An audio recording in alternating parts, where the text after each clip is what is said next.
need a motion to accept the closed session minutes as read in closed session. Matt Wood. Is there a second? Second. Josh Hilbert, call roll please. Hilbert? Yes. Leeper? Yes. Stahl? Yes. Wood? Yes. Browning? Yes. Campbell? Yes. Guerrero? Yes. Consent agenda, everyone received, should have had all of your bills and reports in it. Anyone have any questions on that? So then I need a motion to approve the consent agenda as presented. So moved. Motion made by Matt Wood, is there a second? Second. Lori Campbell, call roll please. Stahl? Yes. Wood? Yes. Browning? Yes. Campbell? Yes. Guerrero? Yes. Hilbert? Yes. Leeper? Yes. And superintendent's report. I have 4 items. First up is the tax levy. And I was thinking about today, it seems like we're either doing tax levy or budget. In reality, we do that. One or the other, in half of our board meetings. So I'll start with the tax levy.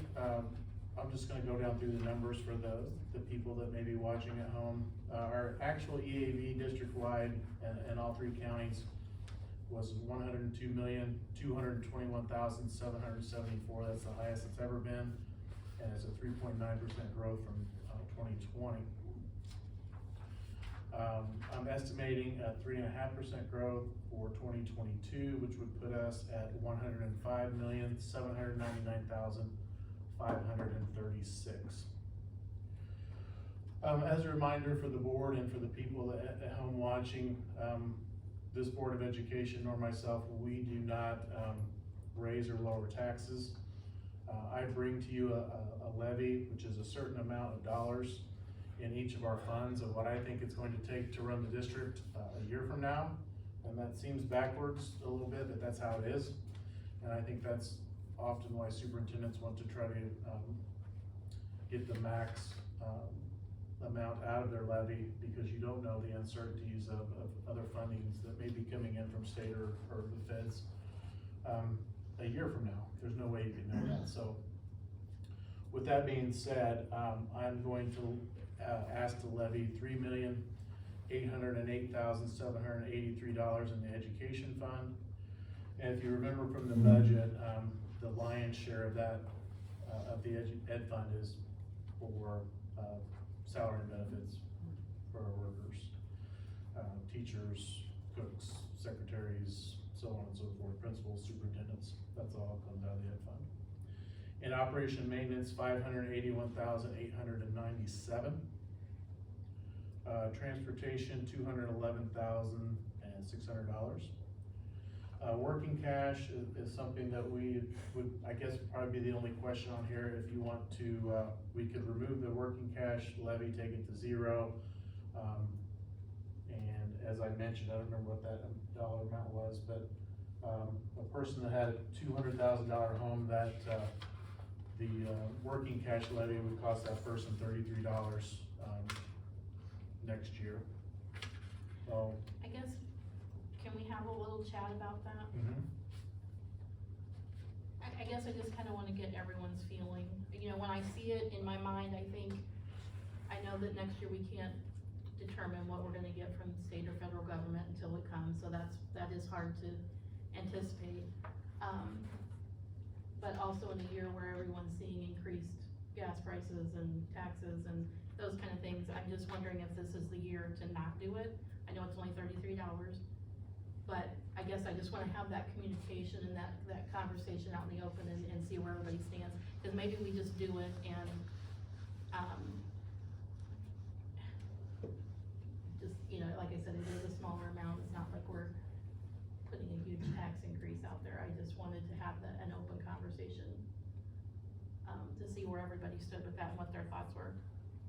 So I guess I agree with you, and it's kind of what I was thinking, is if we can remove it, it's For something this we year. can do. We do have the increased EAV. It's gonna offset some of that, as well as just past funding and how well we positioned ourselves. I don't know that we need the working cash to go up. Do you know what the payment is on that bond from year to year? slightly increases, Yeah. each year. I'm trying to think what, I can't think of the dollar amount. And do we It's- have the ability to move funds in the event that it is short? Yeah, we did the working cash bond when we did the NG work, which that money can be moved around wherever we see fit. So yeah, that could be moved to help with the cost of the bond if, something would happen and we would not see that Fall 1% sales tax enough to pay that off. Have we asked for working cash levy most years? Yeah, we did it last year. I can't remember if we did it 2 years ago or not. One of the years, maybe even for a couple of years, we had it off when we were going through the NG remodel and that sort of thing. I had it zeroed out, but I added it on, I believe it was last year, or possibly maybe even 2 levies ago, just to make sure that we had enough money to pay off the bond. Okay, so it's not something that we ask for every single year? No, Okay. I put it on there because once you get at a certain tax rate, and our tax rate has been anywhere from what it is now at 5.08 to 5.12, or kind of varied. Since I've been superintendent, even thinking back, even when Mr. Fowler was here, that's about the range. And you always are a little bit cautious about removing something, because then when it comes back on, people are like, well, Yeah, that's what I was what are worried you about. doing? But I'm okay with you guys, if the board would like for that to come off this year and save a little bit of money, that would be fine. It's certainly not going to make or break us, and, the additional personal property replacement tax that we've received over the last 2 years, and I'm hoping that will continue, that certainly would help offset. I just think with that, we've had some ESSER money that, of course, no one wants to go through a pandemic, but that has been there and provided us some funds that we could use. And I guess my thinking was that it was just a way to potentially help out community members this year. Not to say it's obviously going to happen in the future, but that was just my thought. I think Sir? leave it on. Leave it on, Yeah, keep it consistent. not only is everyone else facing more bills, but so is the school. I mean, That's true. Have you seen our power bills? our bill, our diesel bill's gonna go up, propane bill's gonna go up, and you got your $15 minimum wage kicking in here in a year or two. Okay, Martha?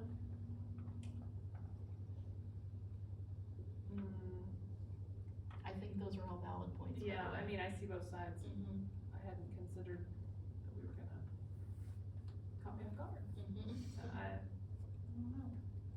I'm okay with leaving it in.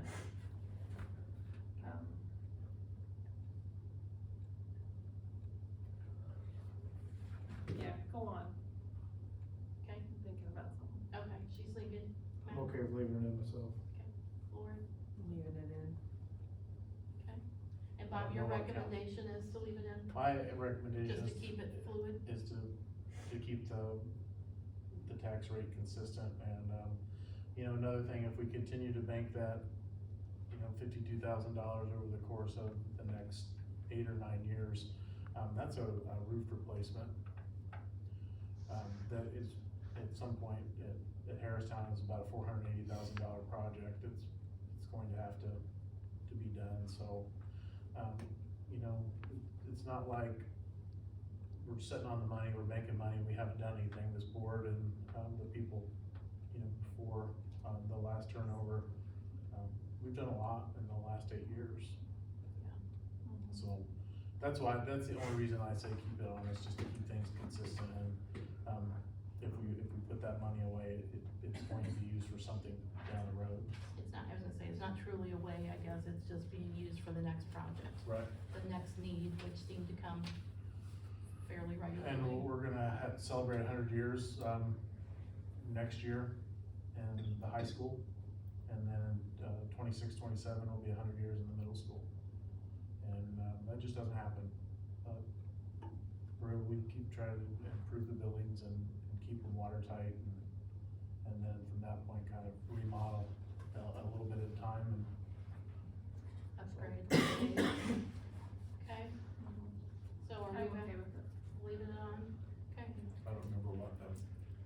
was. Yeah, well, we're good, we're on, you got a majority for on, so Okay. we're good to go.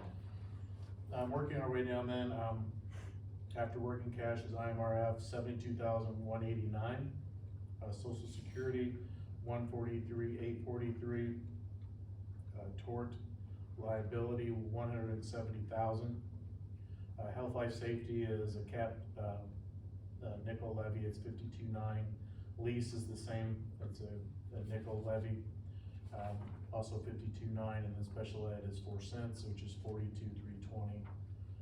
I should have mentioned that the ed fund, operation, maintenance, transportation, all were capped at the consolidation at the rates that they are, 3.6, 55 cents, and 20 cents. Okay, and I just wanna make sure everybody knows, that was not an official vote. That was Correct. like a straw poll around. We will have an opportunity to vote later, so if you are not in favor of doing that in the tax levy, please say so with Speak the up vote. at that moment, yes, Okay?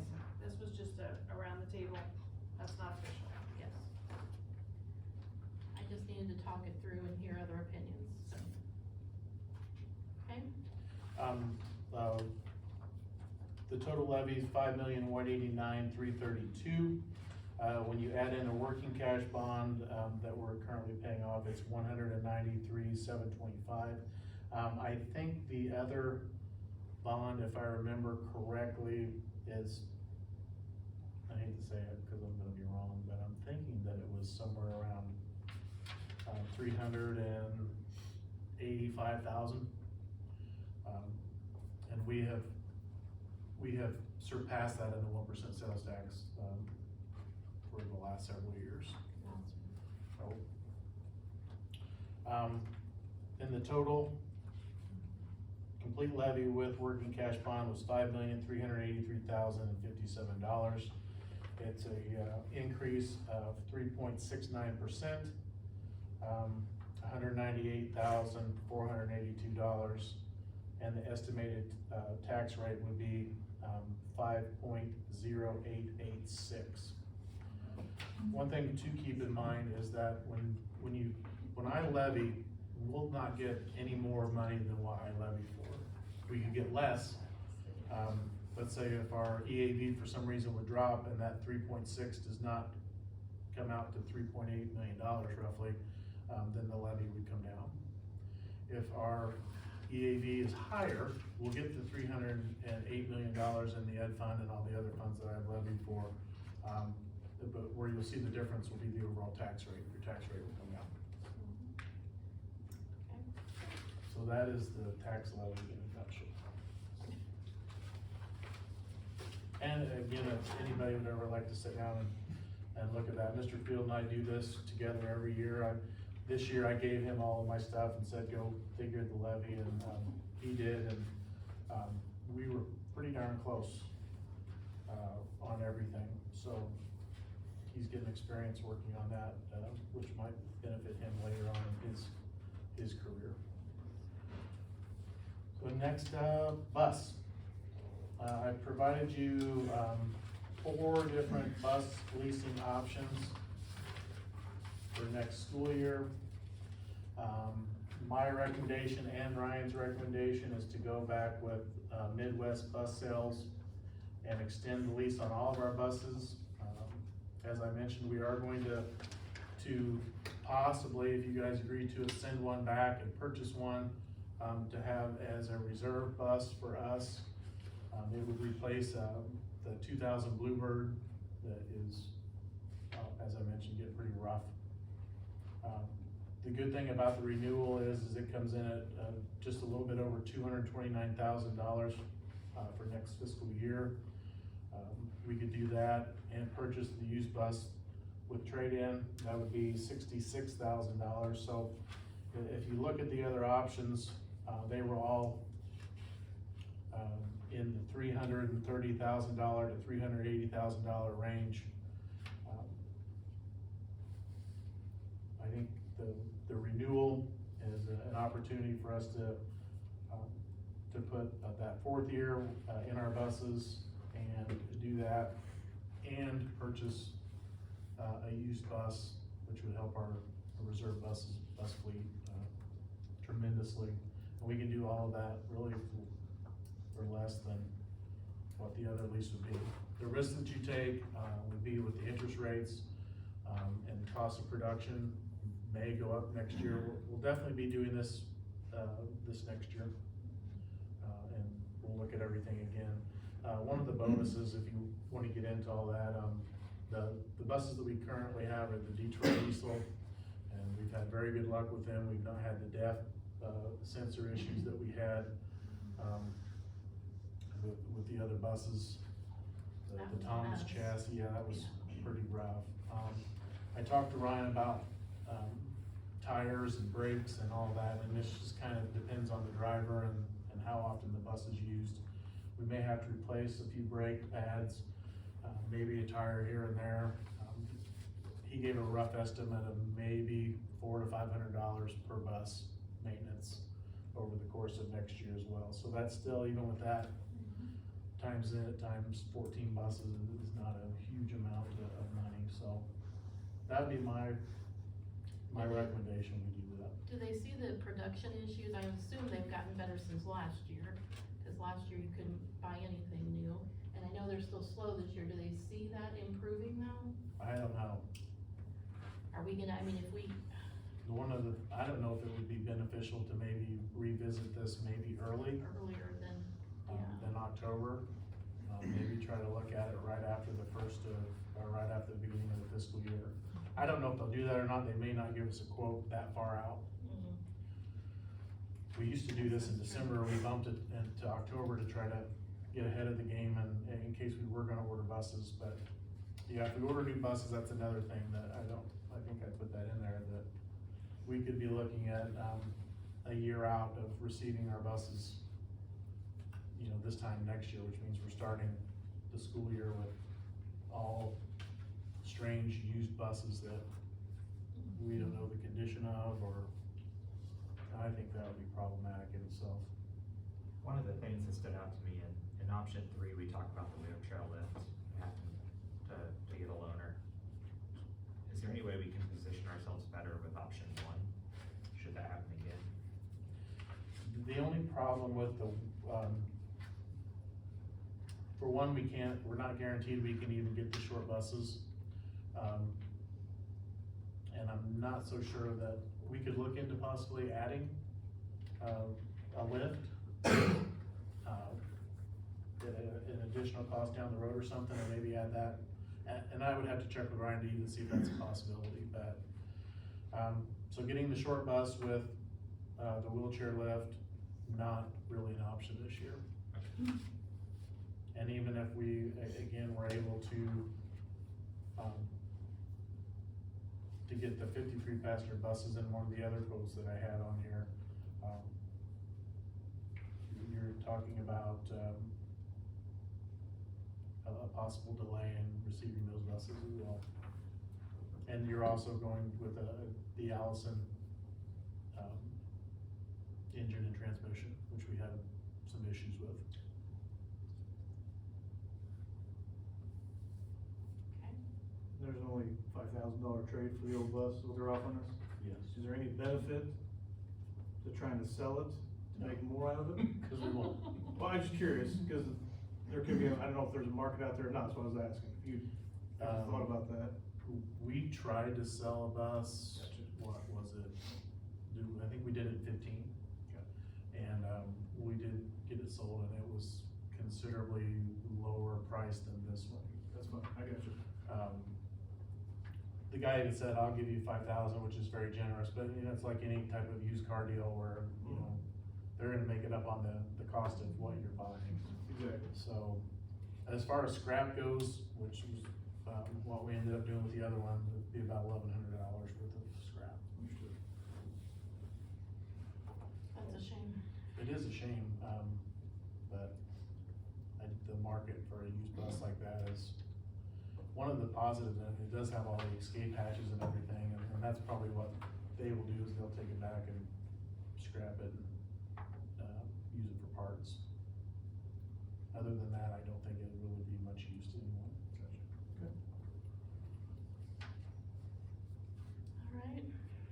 Alright. we need to talk about the possibility of, or I guess we can just decide if you guys wanna buy the new bus, or buy the used bus when we get to that part of I made mention of it, but we could discuss it in a little bit more detail when we get to open session, because I do have that as a separate motion. I thought that's what I did. I can find my motion sheet. And the spare bus is used for, field trips and stuff during the day when all the other buses are busy. Yeah, or like if we have, an Bus go event, down, or a bus go down, or we have an extracurricular event that we need to move somebody right after school, all the other buses will be on the route, so that's why we have the additional 3 buses, so. Yeah, I do have it as a separate motion, so we can decide on that when we get to that point. So I guess, I mean, do you wanna go around a table, is everybody in agreement of extending the lease for a year and getting rid of one bus and purchasing another? So that we know, are there any questions on that before we go any further into the vote?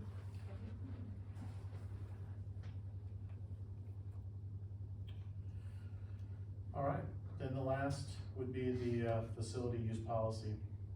I've provided you with the draft. Gwen and Mundorf pretty much put this together.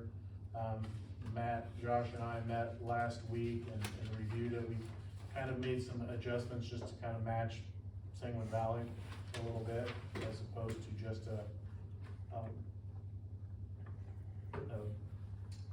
kind of cookie cutter policy. Not a lot of changes, nothing substantial or significant. I don't feel like unless we made significant changes, I don't think this is something that I would need to send back to Barney and say, look this over and make sure this is okay. I just had a couple of questions based on, the first option, all requests for use of school property, including facilities, yada yada, directed to the superintendent, except that student groups meeting during school hours must direct to the principal, and that says the principal may grant authorization of use for student groups meeting during school or hours, blah, blah, blah.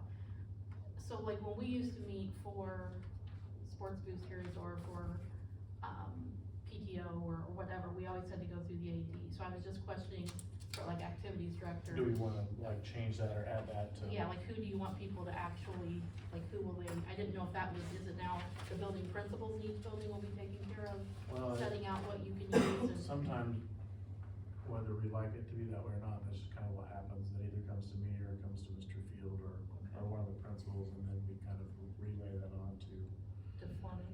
If we wanna maybe possibly change that to administration or something as opposed to having the principal or whatever, then, but I don't think, for one, that if people are gonna be in the building, it's probably a good idea that the administration knows, the building principals know what's going on in the building anyway, so Okay. that might not be a bad.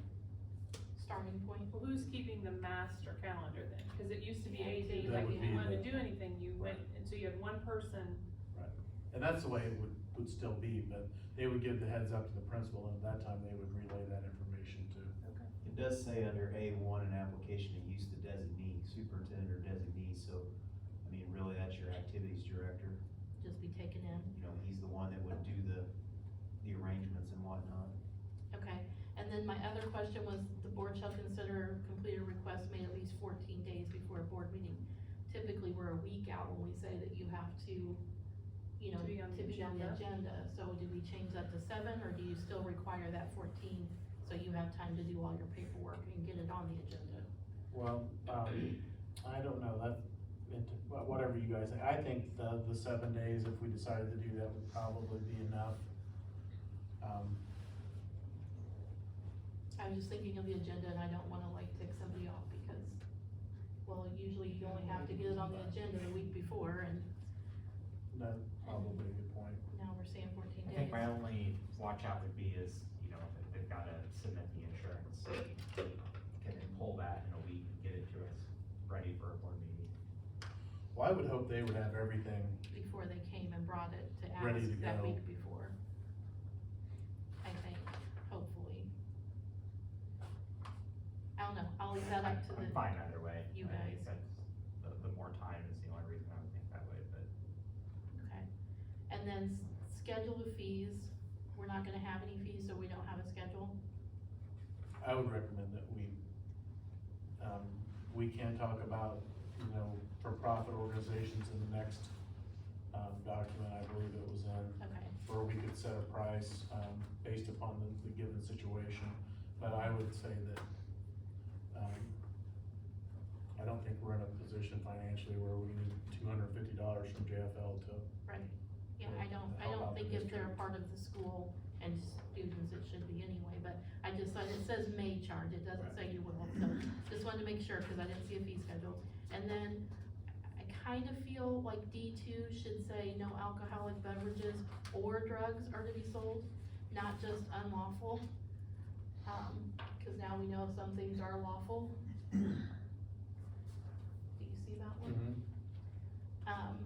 It says no alcoholic beverages or unlawful drugs are to be sold, possessed, or consumed on school premises.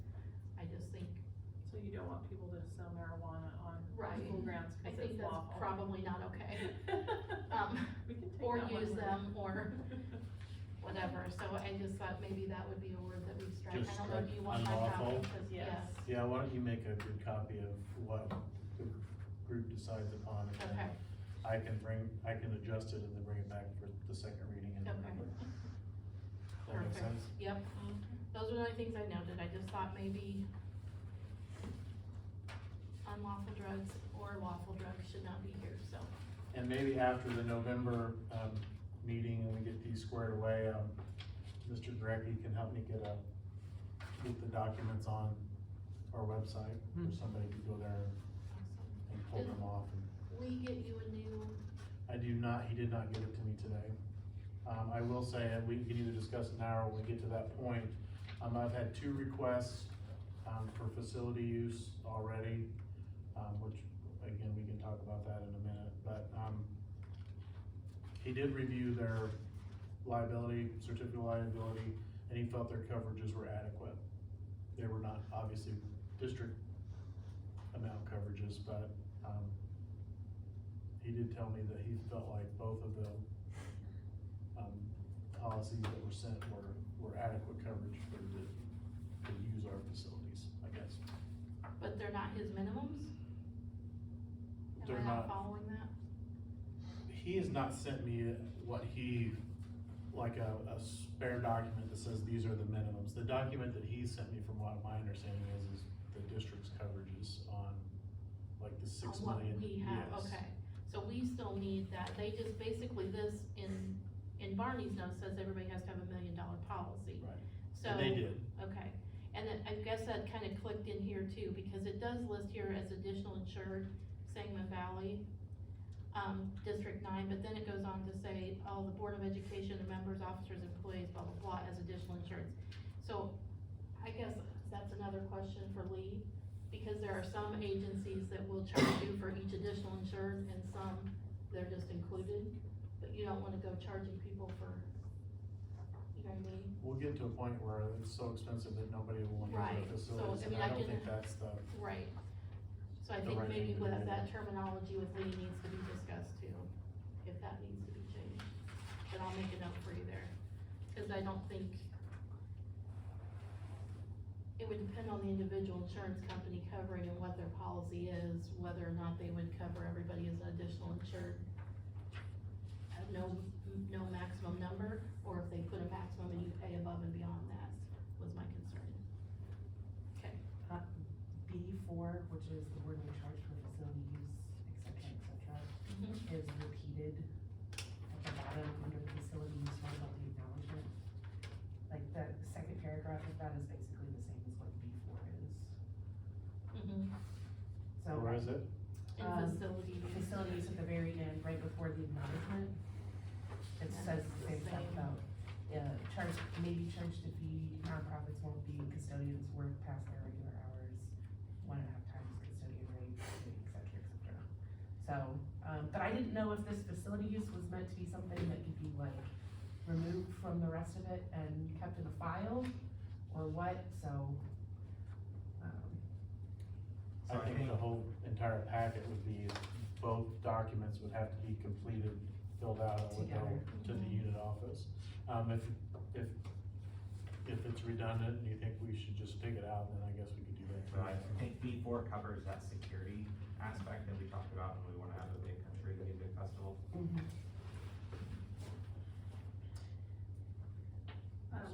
The only thing I was gonna say, on the actual agreement, right here before they sign, could we just put, have you attached your certificate of insurance? You know, just a yes or no, so they, I mean, I know it's in here, and I know they're supposed to read it, but I just think we need one more reminder to them, because this is what you're gonna hand in, and the policy says you must have that in place. And I don't want this to come to the board and we're like, oh, we can't work on it because you didn't follow the Yeah, you rules. have that. If you just, you know, you get that on some things, have you attached, have you signed your check? Did you include your account Yeah, number? Yep. Okay. Just have you attached, yes or no, and then they can attach. Cash certificate of income, Yes. and then a checkbox. Yeah, just another, one more reminder for them. Okay, Good. on to the second reading. Yep, Okay. that's all I have, the superintendent's report. Okay, so do you want to go through items before curricular, or come back to that? We can go back when we get into new business, we can do all that stuff, Okay, but we can go to curriculum director's report. so Dr. Field. We, did our preliminary, fall testing for Fast Bridge for students in K through 10th grade, rather, this year, and I sent you guys those reports and stuff that we ran off of there with kind of a brief explanation of that. You know, kind of what we were expecting to see, at the beginning of the year, coming off the last few years that we've had. We're expecting to see quite a bit more growth. Went ahead and ran a report to reflect growth from fall to fall. So we look at achievement testing, you know, I've talked to you guys about this before in a couple different ways. We can look at growth in the course of an academic year, which would be fall to spring, which we'll be able to do at the end of this year. And then another thing that we look when we're analyzing big groups like that is to look at, you know, one calendar year from, in this case, fall to fall, because that kind of shows us what our growth data is in that time. So usually have, you know, summer learning loss and everything within that, maybe from where you were at last spring. So if you see dips from the last report we had. Just looking at the data from this fall, just kind of a brief synopsis. We saw the group screening reports for the district in grades 2 through 10. We saw about a 2% increase in our reading scores above the benchmark, and about a 3% increase in the early reading, which is our kindergarten through first grades. From last fall until now. And then in the math section from that, in the A math, which is grades 2 from 10, we saw about 58% of the students above the benchmark, with a 1% increase in those college ready scores, and about a 21% increase in the early math in those first, in kindergarten grades. Which looks about like 75% of the students in K1 are in that green kind of low risk, or what we see as the blue on the reports as being what's considered quote unquote college ready, which is kind of, each one of these assessments we use kind of breaks it down later. That's the descriptions they use for Fast Bridge, whereas in math we had, you know, low risk, some risk, high risk, and you had no risk basically. But that is the metrics that we look at here. And I provided you guys with a breakdown of those reports by grade level. But a lot of room for growth, pretty typical for what we see in the fall usually, so.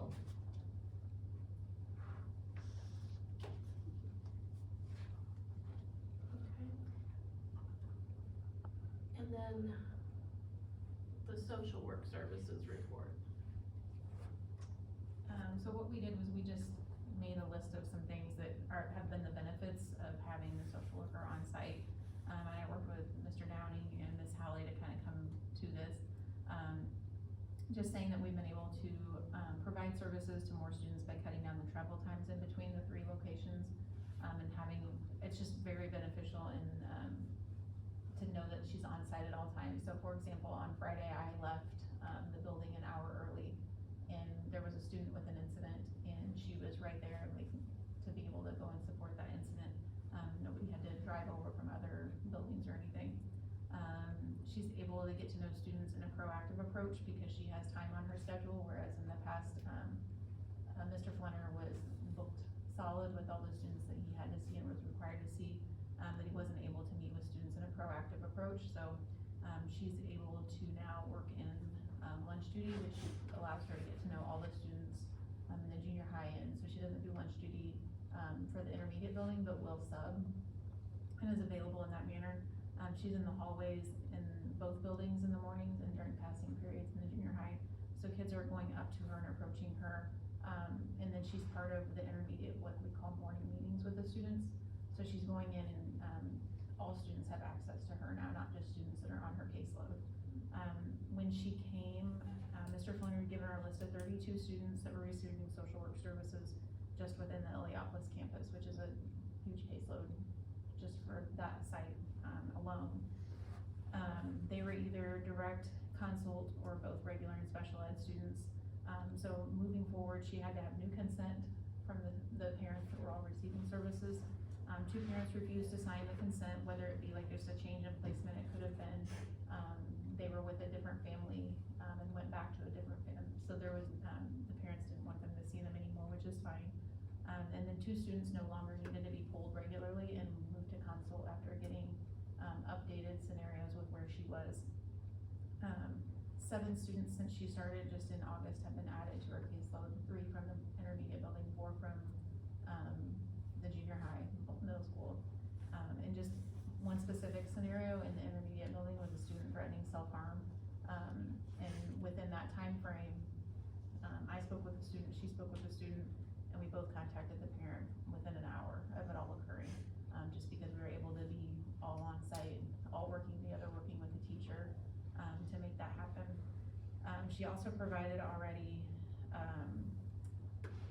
a 504, training session for both staff, at the intermediate and the middle school, just kind of a, update on what it should look like, what's involved in the process of that. She's supporting SEL, lessons in the intermediate building now for all classrooms once a month, and she's starting with a particular grade level that's struggling in one classroom. And she's completed 2 504s, so just, I mean, within a short amount of time, 9 weeks, like she hit the ground running. So she came in the first couple weeks was different because she wasn't very, noticeable in the buildings, but it was because she was meeting with the students, getting to know them first, building her schedule with the teachers, and now you see her everywhere. So it's just been a nice, support in our building for sure. And then what are you seeing in, I guess I kind of asked this question just so we can kind of have knowledge of what benefits you guys are seeing. Are you guys seeing better benefits in the high school and in the primary, and having some, I know he still has to go between your 2 buildings, obviously, but I assume you're getting more coverage because he has less caseload. I think it's been a great improvement in terms of just getting to see him more and him having more time to meet with, not only his caseload, but also kind of taking on some other students who are non-IEP that, need some extra support. And it's been helpful to have another person to kind of take some of that on, along with me and Mrs. Antonacci and Mr. Fleming. We already kind of, tag team doing that, but he's been, able to become much more active in like our student support team meetings once a week, and, just, what we do for interventions for those students who are really needing some extra help, either behaviorally or academically or both, or maybe just something else going on, in their life. It's been a great help for sure to have more activity there. How does he split his time between primary? Do you guys have set days, or does he go between each day, or? He spends Wednesday over at the high school, and then half day on Friday and Tuesday. Yeah. And then he's in my building the rest of the time. Yeah, and he's able to do lessons with our kiddos now. All of the kindergarten, pops in their classroom, does a lesson, 1st grade and 2nd grade. And lessons as far as social, Like, emotional, how to. Absolutely, yeah, what does a friendship look like, what is, nonverbal communication look like, just what is kindness, just those type of things, so everybody's getting those lessons. Okay, I was just curious what you had seen already. I know it's been short-lived, but, I assume it's had to have been fairly drastic with having another whole person, so. So anybody have any other questions? Okay. Then you wanna jump into Yeah. new I'm business? ready for new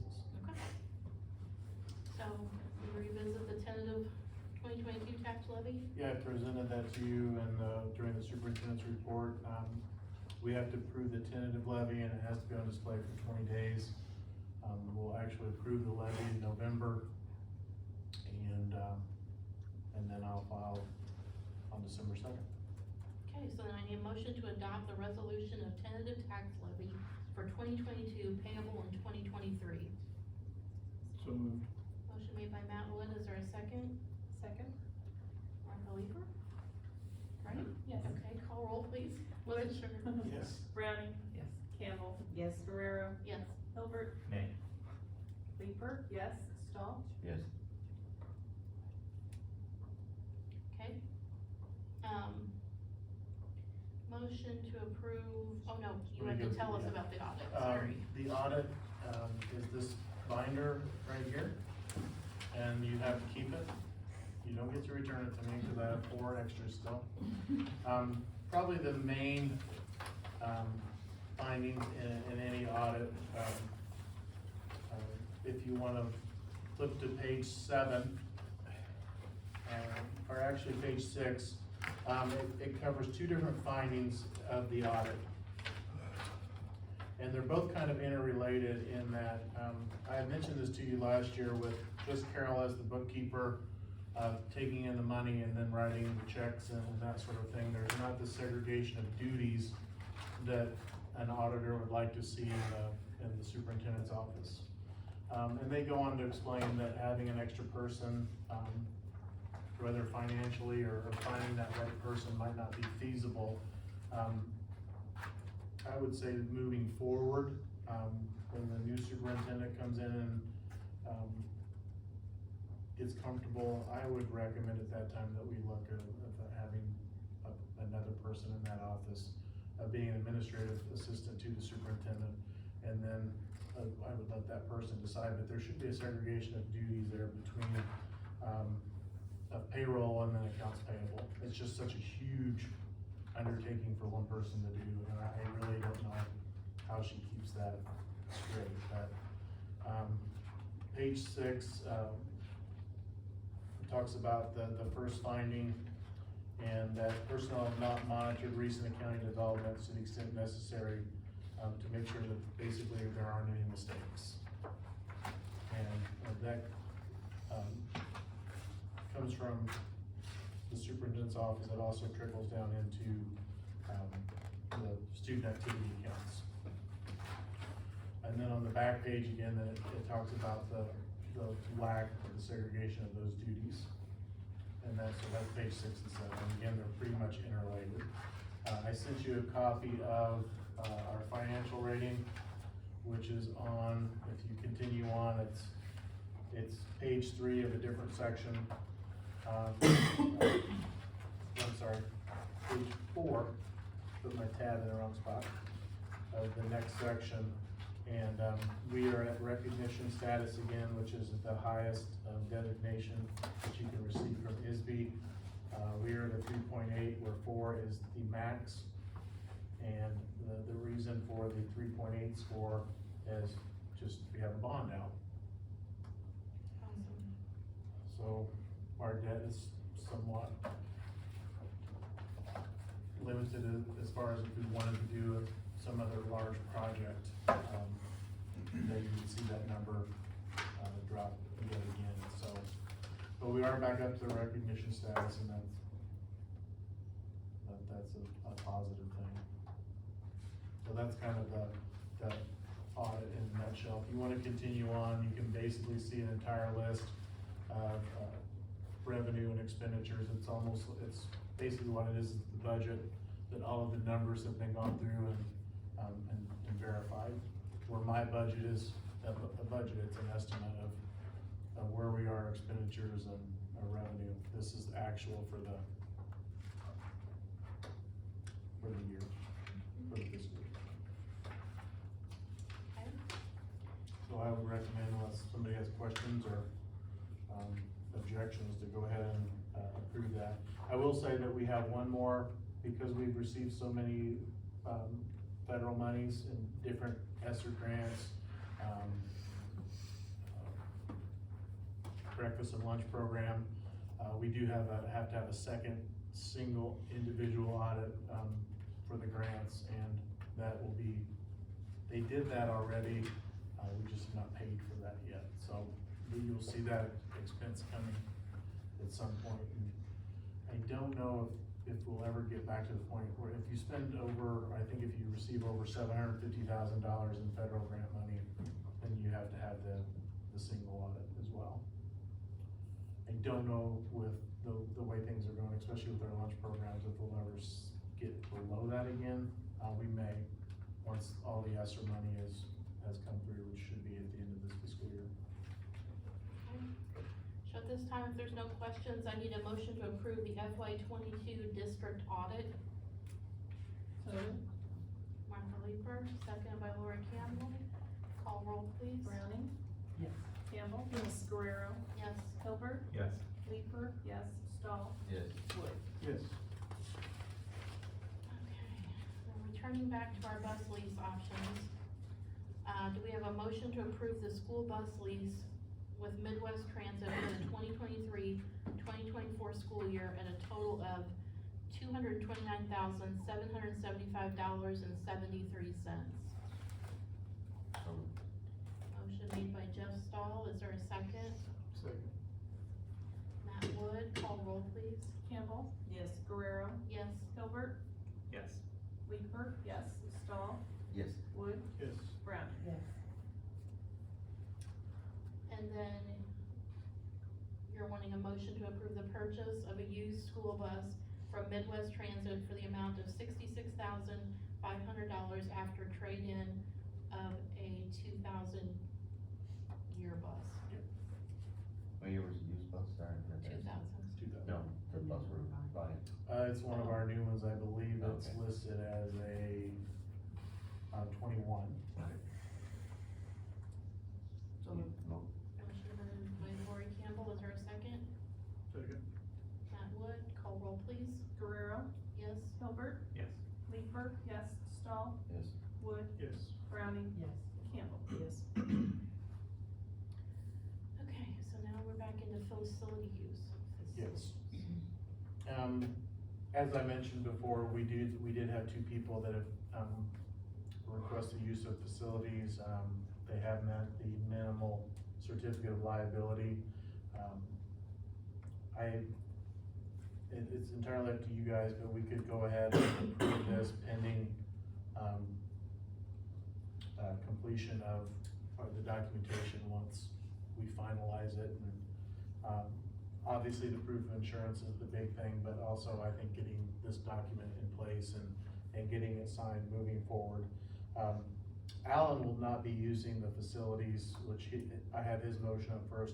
He will not be using the facilities until after the first of the year, so we have time to get that in place and get all the paperwork done.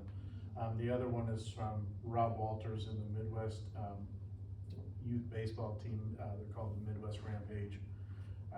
He wants to use the high school diamond for practices this fall, and then look to use those as the home field, next spring and summer. And does that incur any additional liability, or he's fine with the regular liability? He was since he's fine, having to use- yeah, he was fine with what liability insurance he they had provided. provided, yeah. Okay, and then do you have something currently that he can sign with the knowledge that when we have the new, Maybe things in what I would place? ask him to do is sign what we currently have, and then kind of post approve it. Cause we have, I mean, we can issue him our last policy, our policy that we have in place now, and get his certificate of insurance. Were they signing anything at that time, or just providing us, we were providing them with the policy and they were providing us with the certificate of insurance?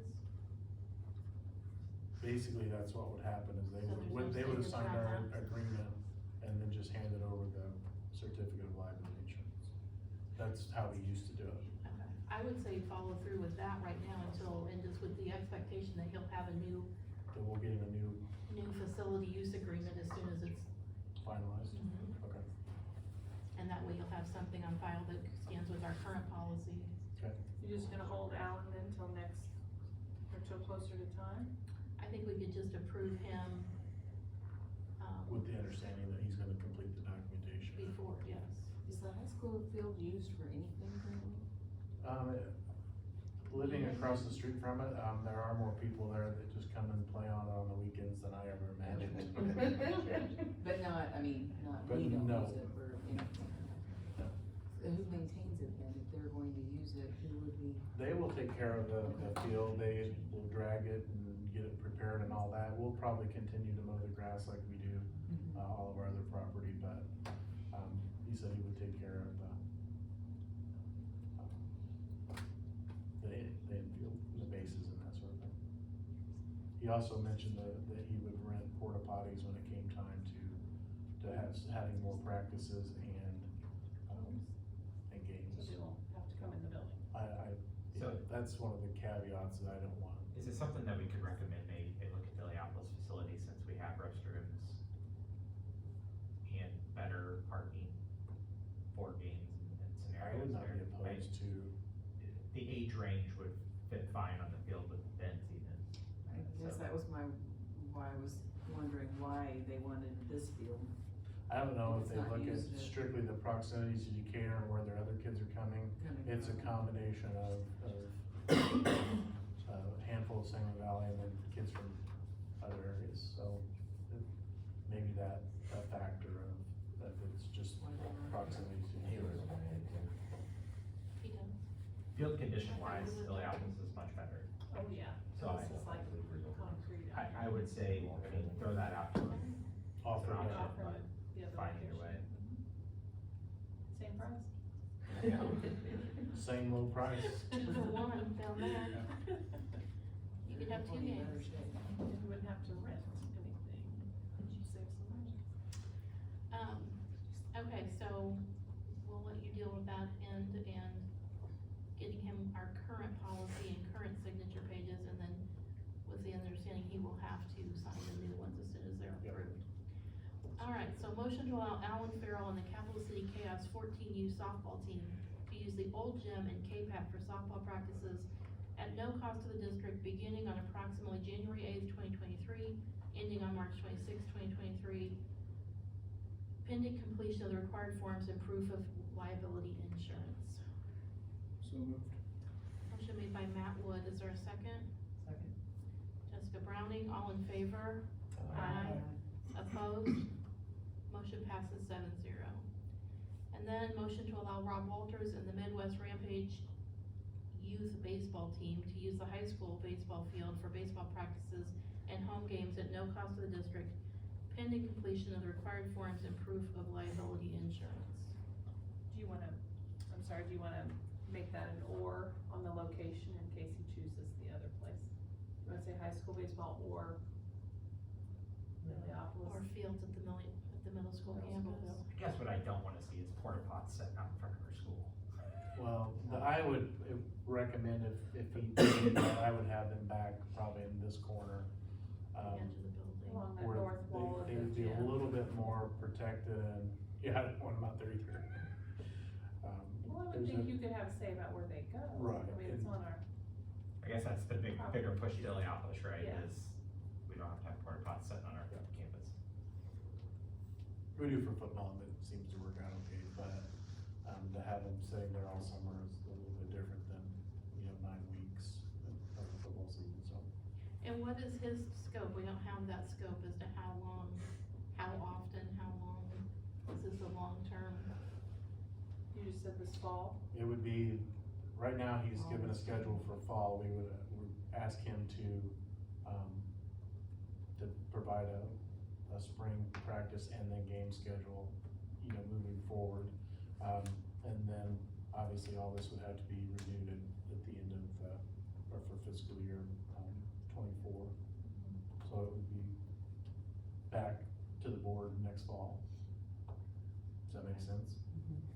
All right, so indicating the motion changes to the high school baseball field or the fields at the middle school campus in Heliopolis. No charge to the district, pending completion of required forms and proof of liability insurance. Is there a motion? So moved. Lori Campbell, is there a second? Second. Jessica Browning, all in favor? Aye. passes 7-0. And if no one has anything else, do you have anything else? So if no one has anything else, our next regular meeting is November 16th at 6 p.m. And I would need a motion to adjourn. So moved. I've got a so moved, Matt Woods, and a second, Josh. Did I hear your voice or no? Yeah. Okay. All in favor? Aye. Opposed? Motion passes 7-0. At 8:06.